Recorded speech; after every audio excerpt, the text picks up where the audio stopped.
Orang yang berkumpul dengan Allah Subhanahu Wa Taala semata-mata untuk mempelajari, menghayati muzakarah Al-Quran Karim. Di sana ada panggil habuan yang diberi oleh Allah Subhanahu Wa Taala.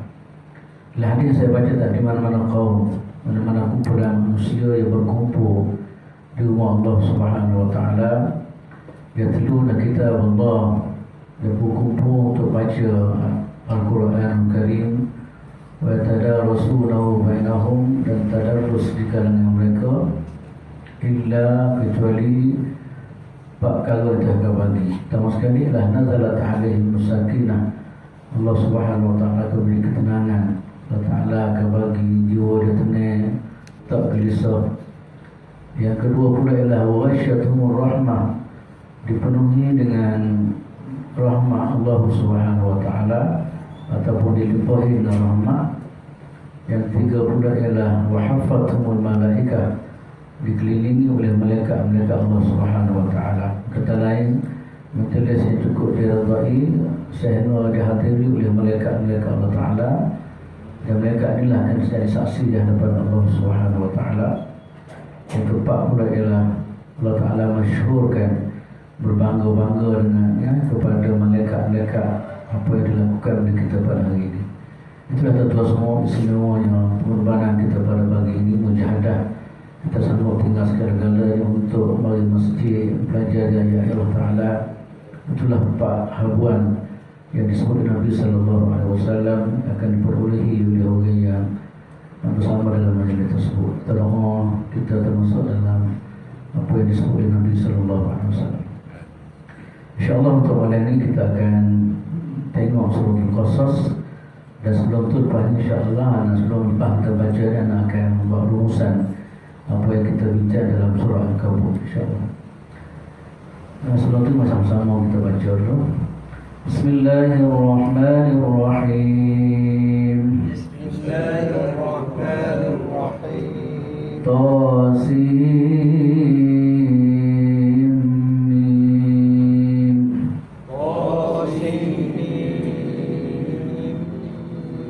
تلك آيات الكتاب المبين. تلك آيات الكتاب المبين. نتلو عليك من نبأ موسى وفرعون بالحق لقوم يؤمنون. نتلو عليك من نبأ موسى وفرعون بالحق لقوم يؤمنون. إن فرعون علا في الأرض وجعل أهلها شيعا يستضعف طائفة منهم. إن فرعون علا في الأرض وجعل أهلها شيعا يستضعف طائفة منهم يذبح أبناءهم ويستحيي نساءهم. يستضعف طائفة منهم يذبح أبناءهم ويستحيي نساءهم. إنه كان من المفسدين. إنه كان من المفسدين. ونريد أن نمن على الذين استضعفوا في الأرض. ونريد أن نمن على الذين استضعفوا في الأرض ونجعلهم أئمة ونجعلهم الوارثين. ونجعلهم أئمة ونجعلهم الوارثين. ونمكن لهم في الأرض ونري فرعون وهامان وجنودهما منهم. ونمكن لهم في الأرض ونري فرعون وهامان وجنودهما منهم. ونري فرعون وهامان وجنودهما منهم ما كانوا يحذرون. ونري فرعون وهامان وجنودهما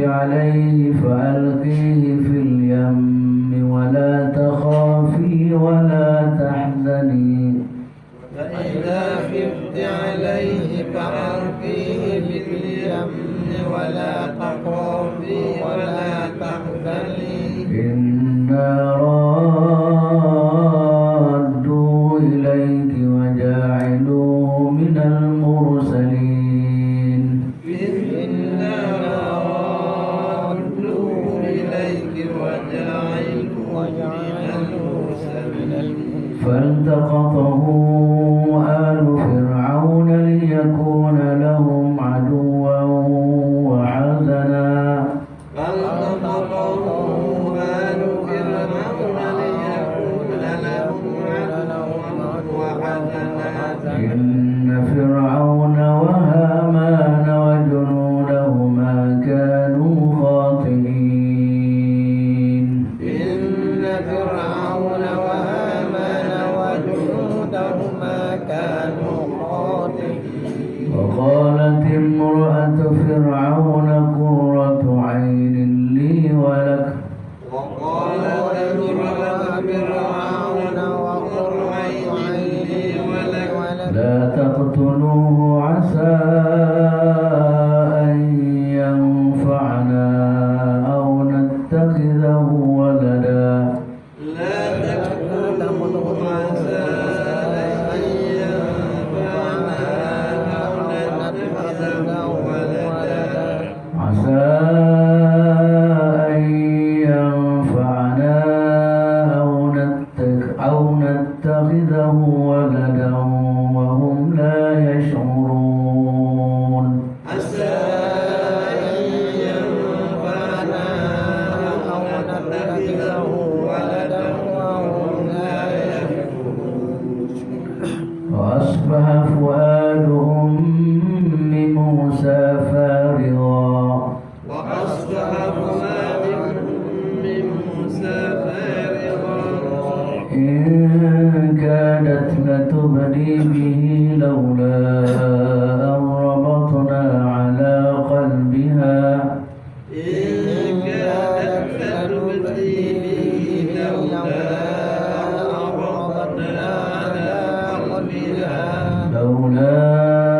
ربطنا على قلبها لتكون من المؤمنين لولا ربطنا على قلبها لتكون من المؤمنين وقالت لأخته قصيه وقالت لأخته قصيه فبصرت به عن جنب وهم لا يشعرون فبصرت به عن جنب وهم لا يشعرون. Astagfirullahaladzim. Alhamdulillah dapat baca beberapa ayat daripada surah Al-Qasas. Tuan-tuan dan puan sekalian, sebagaimana yang saya sebut pada minggu sebelum ini, insyaAllah sebelum kita masuk secara detail perbahasan dalam surah Al-Qasas, saya nak ulang sikit apa yang kesimpulan daripada apa yang kita bincang dalam surah Al-Ankabut. Tentu semua surah Al-Ankabut kita ada bincang pada minggu depan adalah Allah Ta'ala turun di kota Makkah Al-Mukarramah, iaitu sebelum Nabi SAW hijrah ke Madinah Munawwarah. Dan selalu saya sebut bahawa kalau kita sebut surah Makkiyah ini adalah apa dia, pembincangan dia ataupun topik pembincangan dia adalah lebih kepada persoalan berkaitan akidah, itu masalah ketuhanan, masalah kerasulan, kemudian masalah kebangkitan. Kalau kita perhati pada surah Al-Ankabut, tuan semua, oleh kerana surah itu dibuka pada masa itu dalam suasana tekanan, dalam suasana ujian yang begitu dahsyat yang berlaku kepada umat Islam di kota Makkah Al-Mukarramah, maka Allah Ta'ala itu ayat ini sebagai nak menghiburkan hati para sahabat radhiyallahu ta'ala anhum bahawa ujian yang berlaku pada sahabat-sahabat itu adalah satu benda yang sama yang berlaku pada mereka-mereka terdahulu, di mana ujian Allah Ta'ala satu benda yang pasti akan berlaku. Maknanya ayat ini sebagai yang menghiburkan hati sahabat, hati kita semua lah. Ujian dalam kehidupan ni satu benda yang tak lari dah. Kan, di mana Allah Ta'ala sebut tekankan dalam surah ni adalah ujian yang berlaku kepada pendukung-pendukung perjuangan Islam. Apa dia ni sepanjang sejarah perjuangan. Okey, yang ada dalam yang berlaku pada Nabi-Nabi dulu lah. Sebab tu di permulaan surah ni Allah Ta'ala cerita tentang apa dia ni, apa dia panggil ujian. Ujian satu perkara yang pasti akan berlaku. Kemudian ujian ini adalah berlaku seumur. Dia merupakan satu sunnah ataupun peraturan Allah Ta'ala yang berlaku dalam kehidupan manusia lah. Kan, ini ujian yang semestinya berlaku. Kemudian Allah Ta'ala sebut juga tentang apakah rahsia, apakah hikmah di sebalik ujian Allah Subhanahu Wa Ta'ala. Di antara hikmah yang kita bicara ni adalah Allah Ta'ala nak tengok siapakah yang bertujuh dan siapa yang bohong kita panggil. Ya, sebab manusia ni sebelum diuji oleh Allah Subhanahu Wa Ta'ala, dia boleh kata segala-galanya. Tapi bila berlaku ujian maka di sana kita boleh tengok siapa yang baik dan siapa yang membohongi apa yang dia cakap sebelum diujian oleh Allah Subhanahu Wa Ta'ala. Dalam berlaku pada munafik di kota Madinah Munawwarah, di mana jelas apabila Allah Ta'ala uji mereka, dan akhir sekali nampaklah maknanya bagaimana kecundangnya mereka di hadapan ujian Allah Subhanahu Wa Ta'ala, dan bila tahu mereka itu adalah orang tidak jujur dalam menegakkan kebenaran. Kemudian pada itu tuan-tuan semua, Allah Ta'ala sebut maknanya ujian ini adalah berlaku setiap apa dia ni adalah kesinambungan daripada apa yang berlaku sebelum ni. Allah Ta'ala sebut beberapa ujian yang berlaku dalam sejarah. Antaranya ujian yang berlaku yang begitu dahsyat lah, yang berlaku kepada para anbiya alaihi wassalatu wassalam. Saya dah sebut sebelum ni, maknanya para anbiya ni adalah orang yang banyak sekali akan diuji oleh Allah Ta'ala. Asyadul bala al-anbiya, Nabi kata. Kebala ataupun kedahsyatan yang terlalu dahsyat ni adalah berlaku kepada para anbiya alaihi wassalatu wassalam. Di mana dalam surah yang kita bicara baru ni, kita mula dengan kisah Nabi Nuh. Bagaimana Nabi Nuh diuji oleh Allah Subhanahu Wa Ta'ala. Kemudian kisah Nabi Ibrahim, kemudian kisah Nabi Lut, kemudian kisah Nabi Shu'aib. Kemudian Allah Ta'ala sebut beberapa dia ni kumpulan manusia yang takabur yang telah dibinasa oleh Allah Subhanahu Wa Ta'ala dengan berbagai-bagai bentuk binasa yang telah binasa mereka. Iaitu mana berlaku kepada kaum Ad, atau berlaku kepada kaum Samud, kaum Qarun, kemudian Haman dan sebagainya. Allah Ta'ala binasa dia juga. Kemudian tentu semua dalam Allah Ta'ala cerita tentang ujian tadi yang berlaku kepada Nabi ataupun Rasul tadi, banyak pengajaran yang kita dapati lah. Di mana antara kita dapati betapa dahsyatnya apa dia ujian yang berlaku kepada mereka itu, seperti mana yang kita tengok dalam kisah Nabi Nuh AS. Nabi Nuh AS Allah Ta'ala hantar dia bukan sehari dua tuan-tuan semua untuk dakwah kaum dia kepada Allah Ta'ala, iaitu 950 tahun. Walaqad arsalna Nuhan ila qaumihi falabitha fihim alfa sanatin illa 50 aman fa'akhadhahum at-tufan wa hum zalimun. Iaitu bagaimana ujian berlaku Nabi Nuh AS, dahsyatnya tuan-tuan semua. Maknanya sekurang-kurangnya yang bagi orang beriman kepada Allah Ta'ala, dia terasa beratlah ujian yang berlaku ni. Dan sebenarnya apa yang berlaku Nabi Nuh adalah lebih dahsyat daripada itu lagi. Di mana dia berdakwah 950 tahun. Berapa orang saja, berapa kerak saja di kalangan manusia telah menerima dakwah yang dibawa oleh Nabi Nuh AS. Apa yang tak kenal pada Nabi Nuh, cacian, celaan dan sebagainya, dan tak ramai yang apa dia ni yang menerima dakwah yang dibawa Nabi Nuh AS. Kemudian Allah Ta'ala sebut pula tentang Nabi Ibrahim itu semua. Ujian yang betul dahsyat juga. Dakwah kaum dia berdepan dengan raja yang begitu zalim, kan, akhir sekali diisytihar pada dia dibakar. Qalu qtuluhu aw harriquhu fa'anjahu Allah minan nar. Isytihar, di mana mereka itu isytihar berat kepada Nabi Ibrahim AS, di mana mereka arah supaya bunuh ataupun bakar Nabi Ibrahim AS. Dan akhir sekali Allah Ta'ala menjadi jaya kepada Nabi Ibrahim selamat. Itulah tuan-tuan semua yang berlaku Nabi Ibrahim AS. Kemudian kita bincang juga tentang ujian yang berlaku kepada Nabi Lut. Dalam surah ini kita bincang Nabi Lut, mana terpaksa pada depan golongan yang tidak ada akhlak. Golongan yang apa dia ni, yang tak pernah berlaku perangai dia, orang yang tak pernah berlaku dalam sejarah manusia. Kayak main laki-laki sama laki dan sebagainya. Bayangkanlah tuan-tuan semua. Nabi Nuh tu pasal berdepan dengan orang ni yang begitu dahsyat sekali kan. Ini salah satu daripada ujian yang berlaku pada Nabi Nuh AS, Nabi Nuh AS. Itulah tuan-tuan semua di antara beberapa gambar dan ujian yang Allah Ta'ala sebut dalam surah ni. Bergaya untuk menghiburkan hati orang Islam di muka dulu. Maknanya sabarlah kamu wahai sahabat, sabarlah kamu wahai pejuang Islam, kata dia. Senang ujian berlaku pada kamu tu bukan musawarah. Ujian yang berlaku itu adalah inilah apa dia sunnah peraturan yang pernah berlaku pada mereka-mereka itu dahulu. Tapi walau macam mana sekali itu, kita tengok dari segi ujian yang berlaku tadi, kesudahannya adalah Allah Ta'ala beri kemenangan kepada kebenaran. Nah, saya sebut semua tuan-tuan semua dalam hatta dalam cerita, kan? Cerita Firamli, cerita India, cerita apa, Korea ke apa, di mana kesudahan adalah kepada hero, ke mana? Walaupun diuji dengan berbagai-bagai.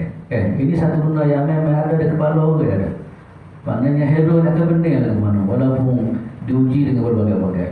Inilah yang cuba nak diterap oleh Allah Subhanahu Wa Taala surah Al-Kahf ini kepada sahabat-sahabat yang ada di Makkah Al-Mukarramah. Maknanya kamu walaupun diuji, tapi kemenangan akan diberi oleh Allah Subhanahu Wa Taala. Kemudian dalam surah Al-Kahf Allah Tuhan sudah cerita tentang kebenaran risalah ataupun apa dia ni, agama yang dibawa oleh Nabi Muhammad sallallahu alaihi wasallam. Nabi Muhammad sallallahu alaihi wasallam orang tak pandai baca, tak pandai menulis, kan? Tiba-tiba boleh bawa Quran yang begitu hebat. Dengan kandungan yang isinya ke apa, kan? Terlalu hebat kebenaran Quran ni. Ini semua maknanya petanda bahawasanya Quran bukan ciptaan Nabi Muhammad. Dia adalah datang daripada Allah Subhanahu Wa Taala. Nabi tak pernah mengaji, tak pandai baca, tak pandai menulis. Tiba-tiba ada satu gagasan yang begitu hebat dalam Quran. Ini maknanya bukan jalan-jalan lah. Ini maknanya apa yang dibuat oleh Nabi bukan reka-reka, bukan Nabi belajar daripada orang tua orang ini, tapi dia adalah apa dia ni datang daripada Allah Subhanahu Wa Taala. Kemudian lepas daripada itu kita bercakap bahawa ni tentang Allah Ta'ala tunjuk kuasa dia. Bukti kuasa Allah Ta'ala ni dengan Tuhan tunjuk apa dia telah bawa tentang kejadian alam ataupun apa yang kita boleh tengok di sekitar kita ni. Itu semua adalah petanda apa dia ni, petanda kehebatan atau kuasa Allah Subhanahu Wa Taala. Dan akhir sekali kita bicara wanita tuan semua ialah Allah Ta'ala dia khatam ataupun dia akhiri dengan sebut balasan bagi orang sabar, balasan bagi orang sabar menghadapi ujian Allah Subhanahu Wa Taala. Dan orang yang berjihad, bermujahadah, tak kira lah jihad ada bentuk gapo-gapo, Allah Ta'ala janji taufik, Allah Ta'ala janji kebaikan. Walladzina jahadu fina lanahdiyannahum subulana wa innallaha lama'as sabirin wa ma'al muhsinin. Siapa-siapa yang berjihad, bermujahadah jalan kami akan tunjuk jalan kepada mereka. Itulah pengakhiran yang Allah Ta'ala sebut di ayat dan surah Al-Kahf. Maknanya walaupun di sana ujian berlaku semua, bagi orang sabar menghadapi ujian, bagi orang yang benar-benar mujahadah, Allah Subhanahu Wa Taala akan tunjuk jalan dia orang. Dan tersebut Tuhan kata innallaha lama'al muhsinin. Allah Subhanahu Wa Taala akan bersama dengan orang baik. Itulah tuan-tuan semua lebih kurang apa dia ni, apa yang kita bincang ataupun huraian ataupun kandungan yang terdapat dalam surah Al-Ankabut. InsyaAllah untuk hari ini kita akan masuk surah yang baru, ialah surah Makkiyah juga, iaitu surah daripada surah Al-Qasas. Surah Qasas ini dia mengandungi apa dia ni 88 ayat. Qasas yang mana cerita-cerita lah. Dalam Quran ini dia muat cerita yang begitu banyak sekali, khususnya cerita Nabi Musa AS, di mana cerita tuan-tuan sebenarnya Quran, kalau kita perhati dalam Quran ini dia mengandungi bukan 1/3 ataupun lebih cerita-cerita yang Allah Ta'ala bawa. Sebab cerita ni ataupun kisah ni dia mengandungi pengajaran. Batu ulama sebut kata dia kisah ni ada tu tarbiyatin wa taujihin. Kisah ni adalah antara alat pentarbihan. Batu sahabat kadang-kadang Allah Ta'ala buat cerita ni dengan nak tarbiyah, nak didik para sahabat radhiyallahu ta'ala melalui cerita. Sebab tu kalau kita ngaji dari segi pendidikan lah, unsur cerita ni antara unsur yang penting sebenarnya. Unsur yang penting untuk nak bina jiwa manusia. Cuma cerita yang dibuat oleh manusia lah kadang-kadang tak betul, kan? Tapi cerita Quran adalah cerita yang betul, yang datang daripada Allah Subhanahu Wa Taala. InsyaAllah untuk hari ini kita akan bincang cerita tentang bagaimana kelahiran Nabi Musa AS. Dia akan menghancurkan apa dia ni, tahu ataupun keangkuhan Fir'aun laknatullah alaih. Tasimim, ayat pertama tu adalah Allah Ta'ala mula dengan dia panggil huruf al-hijaiyah, kita panggil kan, iaitu huruf-huruf ini banyak dalam Quran. Dia mula dengan kalimah-kalimah macam ni, Tasin, Mim ataupun Yasin dan sebagainya.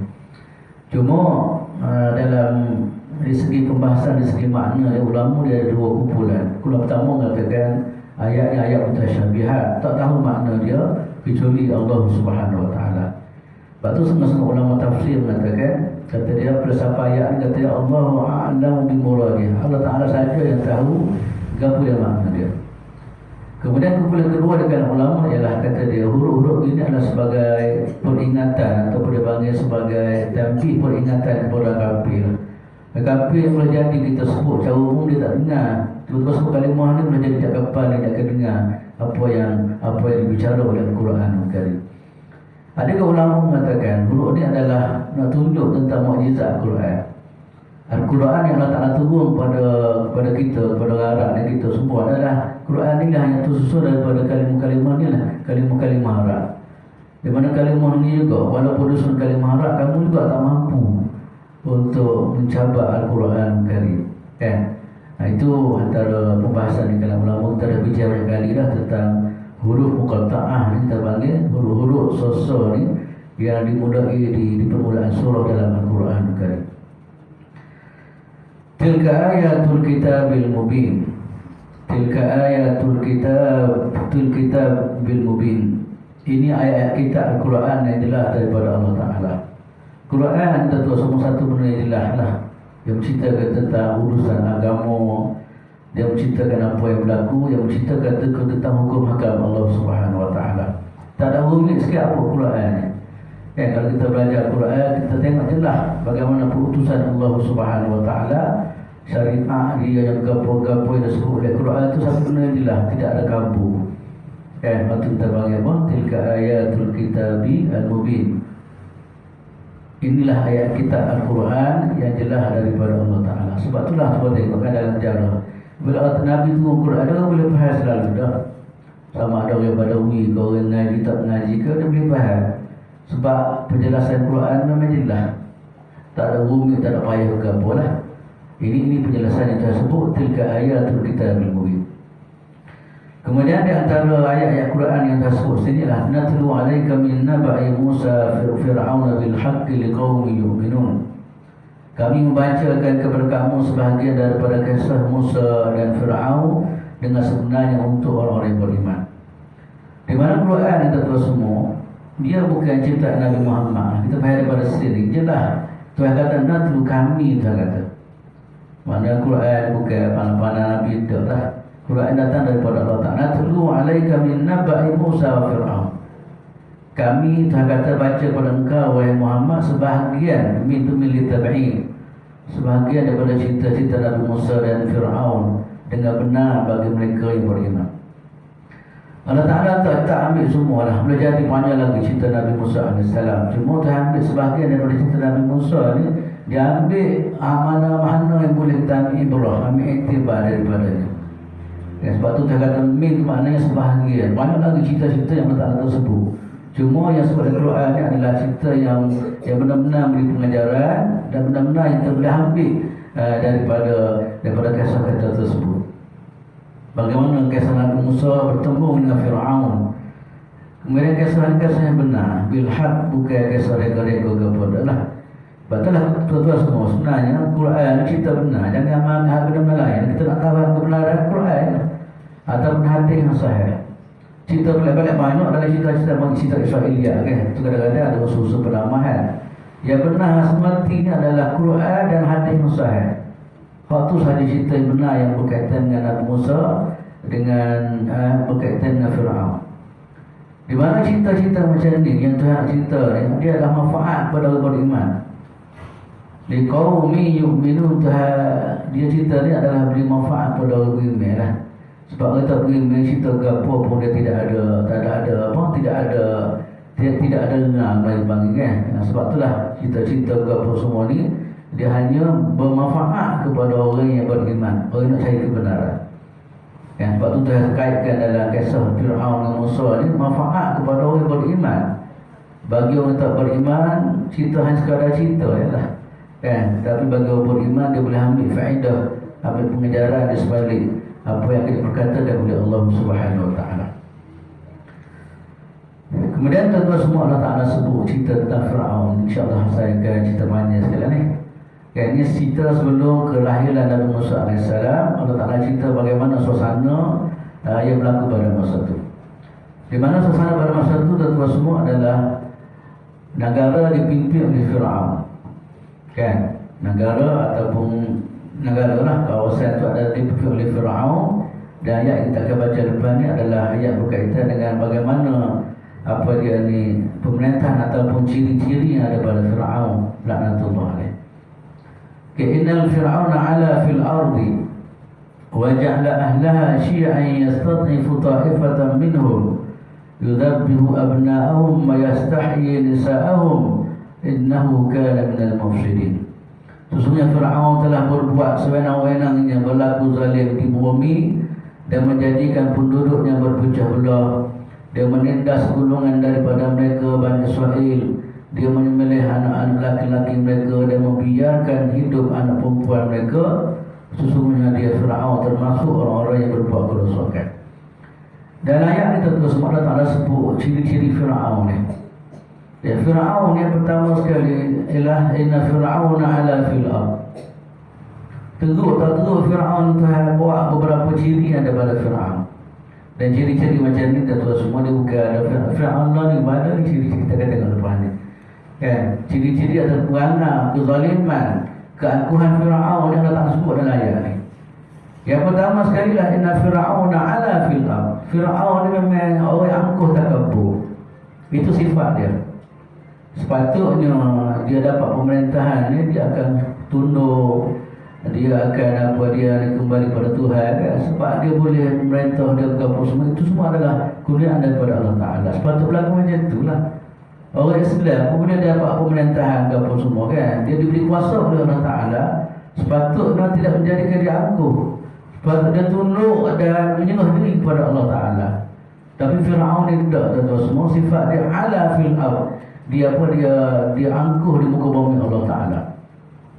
Kita tengok dalam ayat yang begitu banyak tuan-tuan semua bagaimana keangkuhan dia. Sahabat peringkat dia kata ana rabbukumul a'la. Sahabat peringkat dia kata dia ni Tuhan. Sahabat peringkat dia megah, dia kata dia tuduh apa dia ni Nabi Musa kejek tak betul. Kemudian dia bangga dengan apa yang dia perolehi di mana istana di bawah tu penuh sungai-sungai dan sebagainya. Halal mana takabur, dia bangga diri, kemudian masa sama dia pelekeh orang lain, dihina orang lain. Sebab itulah kita kembali kepada apa yang kita bincang sebelum. Sikap takabur dua. Pertama sekali ialah batalul haq, dia menolak kebenaran. Yang kedua pula ialah ghamtun nas, dihina orang lain. Inilah sikap ala takabur yang ada pada Fir'aun. Yang kedua pula tuan-tuan semua cuba tengok Fir'aun kan. Dan antara sikap takabur dia, angkuh dia, waja'ala ahla syi'an. Okay. Yang kedua pula dia jadikan apa dia ni penduduk dia berpuak-puak dia jadi gitu. Dia cuba pecah-pecah kan. Kan? Sebab apa dia tahu semua nak pecah-pecah gitu kan. Supaya mudah dia nak merintah. Kalau biar masyarakat ni satu padu dia lawan dia lah. Sebab tu lah ni orang putih dia guna satu kaedah dia panggil apa? Pecah dan kemungkinan. Pecah dan merintah. Sina hal-hal di sini sebenarnya. Kan? Dia panggil farid tasud bahasa Arab panggil pecah dan perintah. Cuba tengoklah mana-mana perintah lima dia panggil gini ni. Kan, dia tak biar dia masyarakat dia berkumpul kan, dia cuba bina perpecahan yang berlaku tu. Cuba tengok di India katakan, saya ambil apa dia dunia moden. Apabila Inggeris dia dapat menawar India daripada Islam untuk mengekal kuasa dia terus, dia cuba pecah belah ke masyarakat. Dia timbulkan kumpulan sesak ni ke bersama kan. Apabila tak timbul macam tu, tak satu yang nak meletak dia payah kan. Itu kaedah yang digunakan oleh orang ulama. Maknanya walaupun ini kisah Fir'aun atau perangan inilah yang digunakan oleh orang ulama. Kan, dia pastikan nak jaga patah pemerintah dia orang